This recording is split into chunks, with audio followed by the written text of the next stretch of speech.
Di sini saya akan mengikuti lomba kompetisi literasi asuransi. Saya Zubaida Nasution dan SMSI dari dosen UHW Perbanas.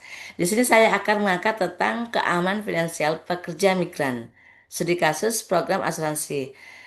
Dalam hal ini, kenapa saya mengangkat pekerja migran? Karena pekerja migran itu menghadapi risiko finansial yang tinggi. Tingginya risiko kecelakaan kerja, kesehatan, dan pemutusan kerja. Program asuransi menjadi instrumen perlindungan penting.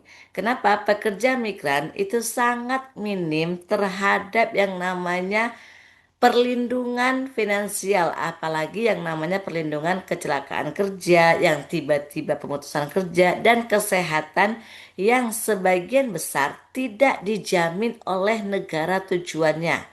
Maka pekerja migran dalam hal asuransi di sini selain yang namanya perlindungan, yang namanya kesehatan, kecelakaan, juga ada yang namanya perlindungan investasi ketika pekerja migran tadi pulang ke negaranya. Maka di sini saya mengajak pekerja migran untuk mengikuti atau mempunyai asuransi, misal salah satunya itu ada kecelakaan kerja, kesehatan, atau juga asuransi yang sifatnya nanti ketika beliau sendiri selesai dari yang namanya sebagai pekerja atau dana pensiun ya. Di sini juga asuransi yang namanya ada asuransi kesehatan, asuransi jiwa. Nah, konsep finansial yang saya amankan di sini itu ada perlindungan pendapatan dan aset. Kenapa di sini saya mengajarkan pendapatan dan aset? Karena banyak pekerja migran yang tidak memahami atau banyak menghabiskan uangnya ketika mereka itu pulang ke negara tujuan. Jadi banyak, tapi tidak semua ya, hanya sebagian. Tapi sebagian besar ketika sudah tidak bekerja lagi di negara Taiwan misalnya atau di negara Hong Kong, itu mereka tidak punya sama sekali baik dari asetnya, perlindungan pendapatannya itu sangat minim. Maka di sini saya mengajak konsep finansial itu dengan asuransi. Jaminan terhadap risiko yang tidak terduga, keberlanjutan kesehatan pekerja dan keluarga. Karena banyak pekerja migran yang meninggalkan anak ataupun ya, anak, istri, keluarga dan lain-lain, maka di sini kita butuhkan kalau karena yang bekerja itu adalah satu orang ataupun orang ayahnya sendiri yang bekerja ke luar negeri, maka di sini keberlanjutan kesehatan pekerja dan keluarganya kalau sudah tidak ada lagi atau mohon maaf kalau misalnya terjadi risiko tidak terduga seperti meninggal atau kecelakaan yang menimbulkan tidak bisa bekerjanya di negara asal tadi.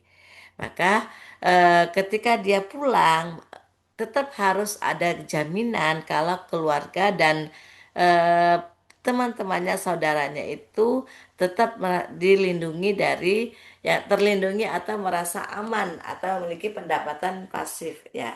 Nah, di sini kita mengajak yang saya mengajak yang namanya konsep finansial tadi melalui asuransi.